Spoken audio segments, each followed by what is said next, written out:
So the holidays just passed and maybe you recently got a drone for the first time. You immediately take it up, throw a battery in, fly it up in the air and take some shots. You excitedly throw it back on your computer and start watching your videos and you see something that looks like this. It feels like your drone's looking all over the place, you're turning in every direction, might be making you a little dizzy, and it just doesn't look that good. Well, that's easily fixed when you start flying with intention.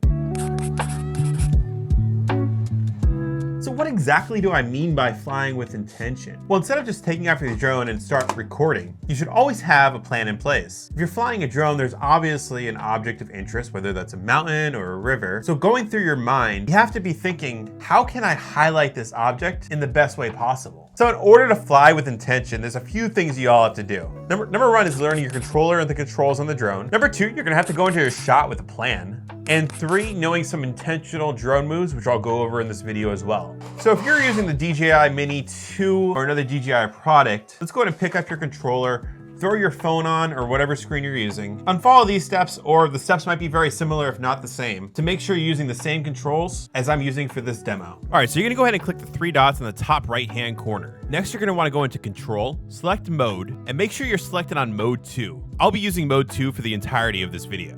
Now, taking a look at Mode 2 controls, the scroll wheel on the back is going to control the tilt up and down. The left analog stick is going to control the elevation as well as rotating the drone. And lastly, the right analog stick is going to move the drone forward or backwards as well as left and right. So now that we have our controller set, it's time to take the drone out. When you're out on a trip or you know of something specific that you want to shoot, get in mind, how do you want to basically show this environment? So the way I like to compartmentalize your plan for your shot is having at least 3 different drone shots to show your environment or object that you're trying to showcase. When I'm starting off with a drone video, I always like to have some sort of establishing shot. Basically what this is gonna do is reveal the object or the environment to your audience. Next, it's nice to get a close-up shot so you can get a little bit more details on the object you're focusing on.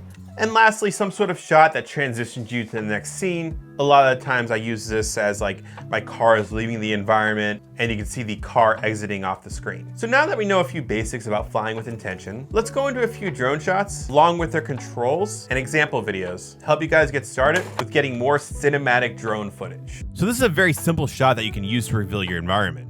This shot will include 2 movements. First, you're gonna wanna make sure your camera's tilted all the way down. Then with your left analog stick, go ahead and push that up so your drone starts rising in elevation, while simultaneously pushing your scroll wheel to the right to start tilting your camera up, creating a more dynamic and interesting reveal shot.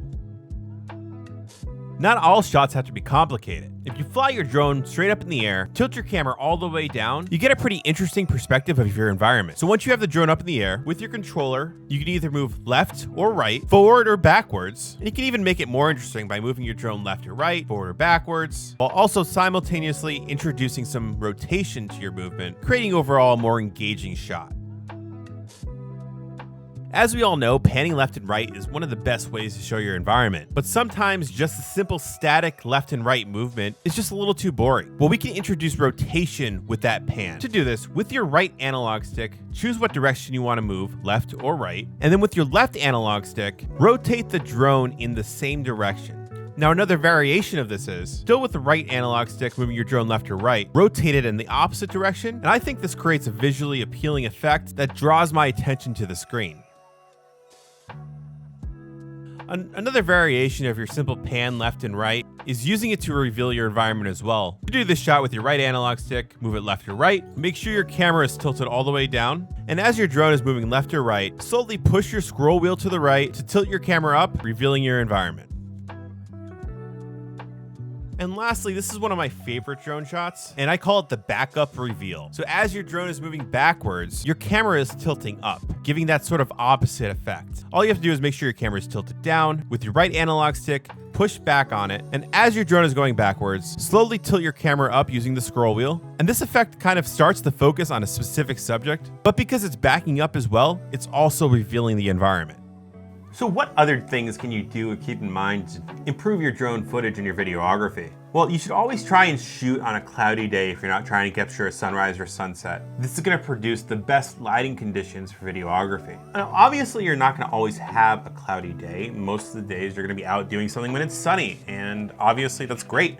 And that's why ND filters are a thing. ND filters or neutral density filters are gonna help block out some of the sunlight and glare so you can shoot without getting too much of an overexposed look. I definitely recommend getting filters for your drone because it's a nice upgrade for not that much money. And lastly, the biggest tip of them all is just practice, practice, practice. The more you fly your drone, the better you're gonna get. I say it within myself. I mean, the first couple times I flew a drone, I liked the footage, but I was like, this isn't as easy as I thought. Getting cinematic footage is definitely harder than just flying the drone straight up because you really have to think of creative ideas to deliver to your audience the environment you're trying to capture. So doing things like dynamic drone movements or capturing movement on screen will help keep it interesting, keeping your audience captivated, and lead to you becoming a better drone pilot.